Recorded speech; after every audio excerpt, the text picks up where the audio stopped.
Bien-aimés frères et sœurs, vous connaîtrez la vérité et la vérité vous affranchira. Ça, c'est pas moi qui le dis, c'est la Bible qui le dit. Mais moi, je vous dis mieux.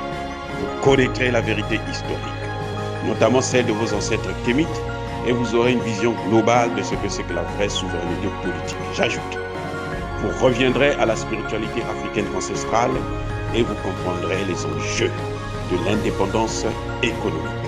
Et pour terminer, vous accepterez votre identité culturelle kémite et vous obtiendrez deux choses.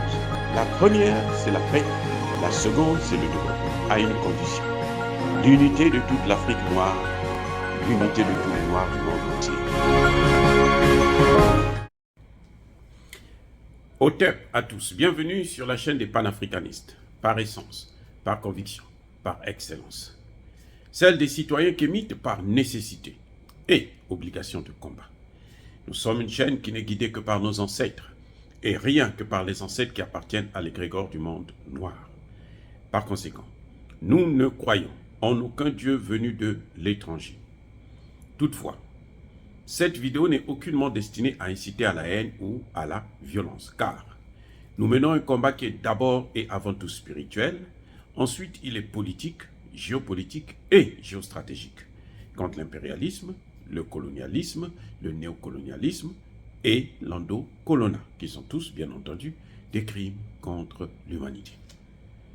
Nous menons ce combat sur la base d'un principe fondamental que nous avons hérité de nos ancêtres kémites, qui est celui de la Mahat, c'est-à-dire solidarité, vérité et justice. Vous êtes donc en droit de connaître la vérité. Et nous avons l'obligation de vous dire la vérité, rien que la vérité, afin que justice soit rendue au continent africain. Et ça, c'est notre modeste contribution dans cette noble lutte en faveur de la souveraineté, la dignité, la solidarité et l'unité africaine. Ça, c'est ce que nous appelons le panafricanisme. Bien-aimés frères et sœurs, je me suis posé la question de savoir comment les Occidentaux sont arrivés à avoir en Afrique une classe, une masse d'intellectuels acquises à leur cause. Comment ils ont fait pour formater l'intelligentsia africaine à des simples moutons de pâturage? Comment ils ont fait pour être capables de manipuler autant d'intellectuels pendant si longtemps? Vous savez où se trouve la réponse? À mon avis, bien entendu, elle est discutable, mais en fait, j'ouvre un débat pour que nous puissions réfléchir, parce qu'on ne peut pas continuer à être dans cette situation si nous ne prenons pas nos responsabilités. Eh bien, ça se passe dans le système éducatif, dans la formation, depuis le bas âge jusqu'au sommet. Je veux vous dire une chose, c'est une révélation, et vous conviendrez avec moi, que les Occidentaux, notamment les Français et les Belges, ils ont formé en Afrique des simples répétiteurs, depuis la maternelle jusqu'en maîtrise. Quand vous regardez le système éducatif francophone, jusqu'en maîtrise, on fait la répétition.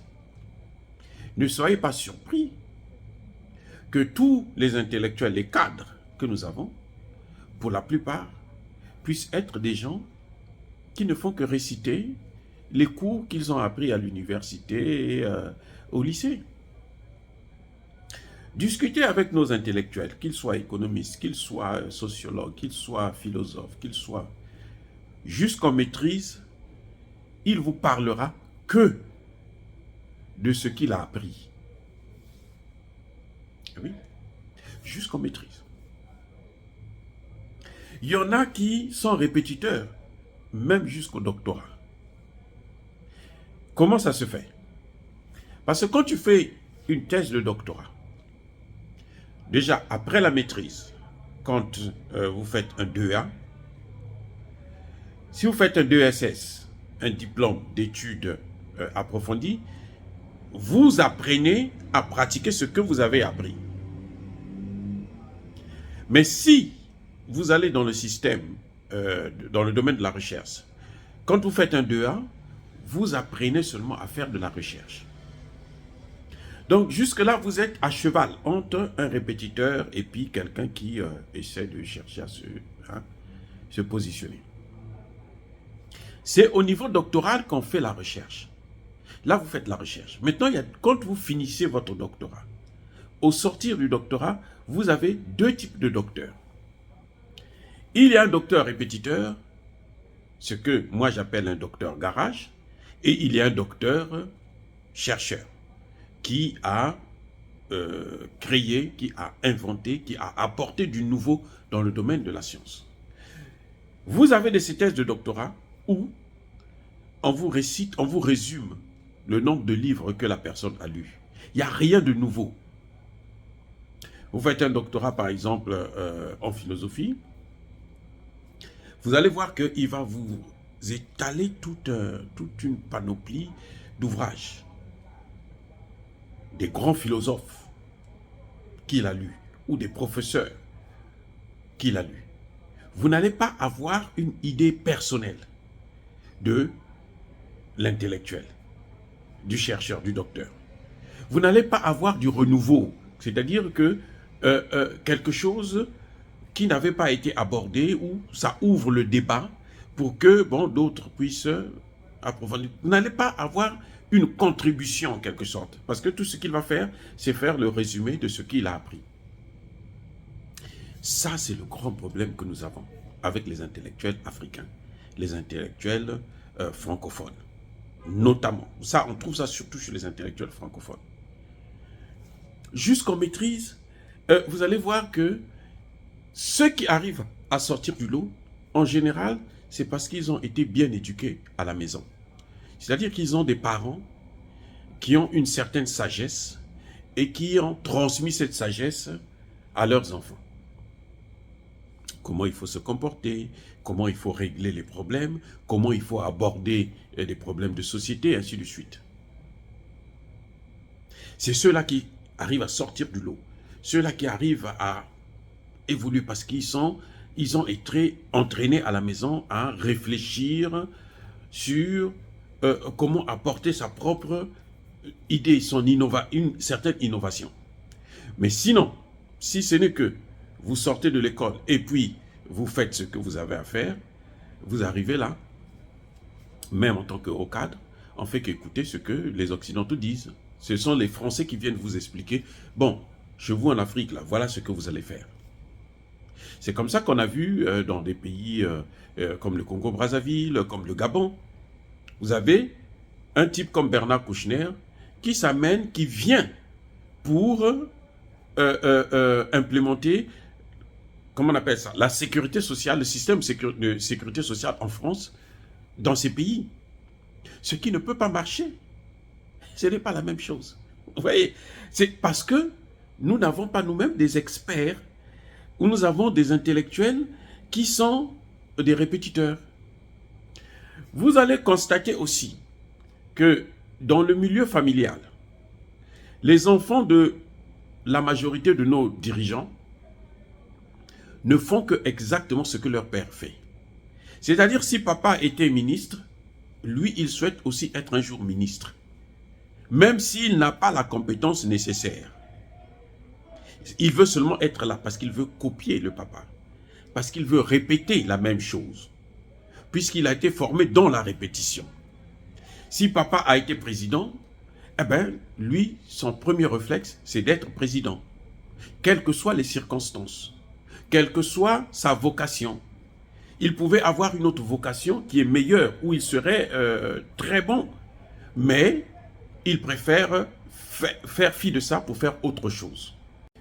Voyez-vous, et vous allez constater, par exemple pour les dirigeants aujourd'hui qui ont remplacé leur père, vous allez voir les enfants font exactement la même chose que papa. Et ils sont décriés par la population. Parce que ils ont été formatés par un système éducatif qui ne leur permet pas d'avancer, de créer, d'avoir une innovation, d'avoir un esprit critique. Et vous voyez que le papa, on ne le critique pas. Les enfants aussi, vous n'avez pas le droit de les critiquer. Quand vous les critiquez, aïe, aïe, aïe, aïe, si vous n'avez pas cette intelligence naturelle que Dieu vous donne pour s'élever un peu, regarder les choses autrement, c'est très très difficile de vous en sortir. Parce que le système éducatif n'est pas favorable à la critique, au débat d'idées, à l'innovation. Vous ne faites que ce que vous voyez, ce que on vous a appris à l'école. Vous récitez. Vous allez voir quand ils vous écrivent, hein, vous allez le comprendre parce que tout ce qu'ils disent, c'est ce que tout le monde a déjà dit. Il n'y a rien de nouveau. Hein. Tout le monde a déjà dit et ils vous répètent ça. Maintenant, ils vont vous donner des références. Tel livre a dit ceci, tel auteur a dit cela, tel machin a dit ceci. Ça n'avance pas l'Afrique. Vous allez voir que les présidents, les leaders les plus médiocres en Afrique sont francophones. Les plus médiocres. Et il n'y a même pas besoin de savoir quel niveau d'études ils ont fait. Que ce soit au niveau doctoral, que ce soit au niveau le plus bas, baccalauréat, brevet, collège, ainsi de suite, c'est exactement les mêmes réflexes, le même type de réaction. Vous allez constater qu'il n'y a pas quelque chose de nouveau qui peut vous faire admirer la personne. Et c'est très rare. Des gens comme les Thomas Sankara qui sortent du lot. Ou bien des Patrice Lumumba. Et là encore, le système éducatif a été un problème.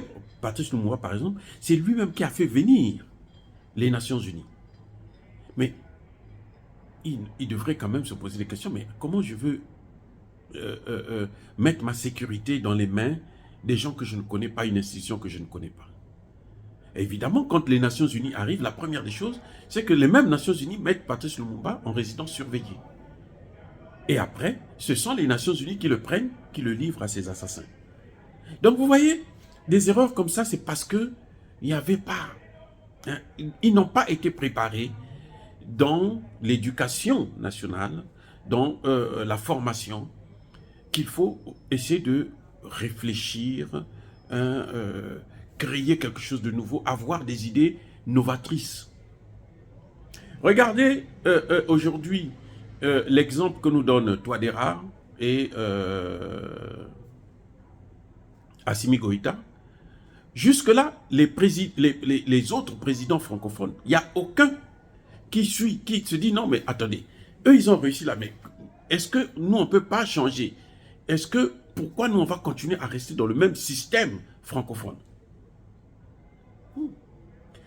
Regardez Emmanuel Macron qui avale le projet de monnaie commune de la CEDEAO. Les États de l'Afrique centrale sont en train de vouloir avoir leur monnaie commune aussi. Je parie que ils vont vous sortir une même recette bidon qui est encore liée où les Français ont quand même un rôle à jouer dedans. Alors que le CFA, le problème, c'est justement la France. Sinon, le CFA en lui-même, ce n'est pas mauvais, mais c'est la présence, le rôle que joue la France dans ce domaine. Donc, pour innover, il faut faire quelque chose où, automatiquement, la France est loin. La France ne sera pas là. La France n'aura aucun contrôle, aucune mainmise sur la monnaie. Mais, ouais, quand ils ont eu une réunion il n'y a pas longtemps, ils cachent, ils ont peur de dire de quoi ils ont parlé. Parce que, bien entendu, ce qu'ils ont dit là, il y a des choses qui ne sont pas bonnes, qui sont liées encore avec la France-Afrique. Et ça, c'est un problème que nous avons. Donc, si nous voulons réussir, si nous voulons que notre jeunesse puisse être très forte, il faut que nous puissions changer notre système éducatif.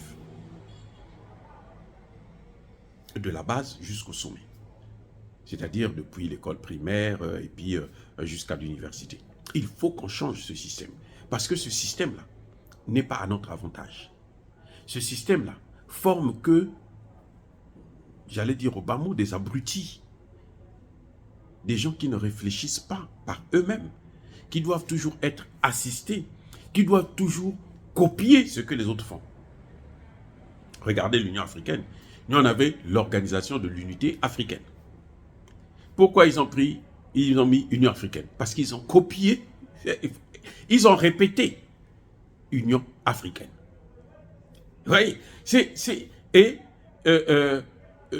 quand ils font créer l'Union africaine, c'est à la demande des Occidentaux, c'est à la demande de la France, à la demande de la Belgique, à la demande de tous ces pays occidentaux, des États-Unis, ainsi de suite, qui financent cette union et qui leur imposent maintenant ce qu'ils doivent faire, les décisions qu'ils doivent prendre. Et ça, c'est le grand problème que nous avons, nous, en Afrique. Et il faut que ça change. Dire cela, c'est inciter à la haine ou à la violence? Non, bien entendu. Yaba colère veille à Maleme. Soyez bénis par le Dieu des Kémites. Encore une fois, je persiste et je signe.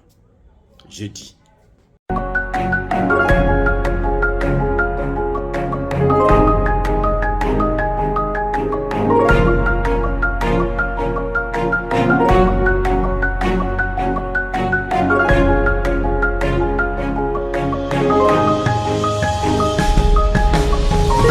Eux, ils marchent par la foi et non par la vue.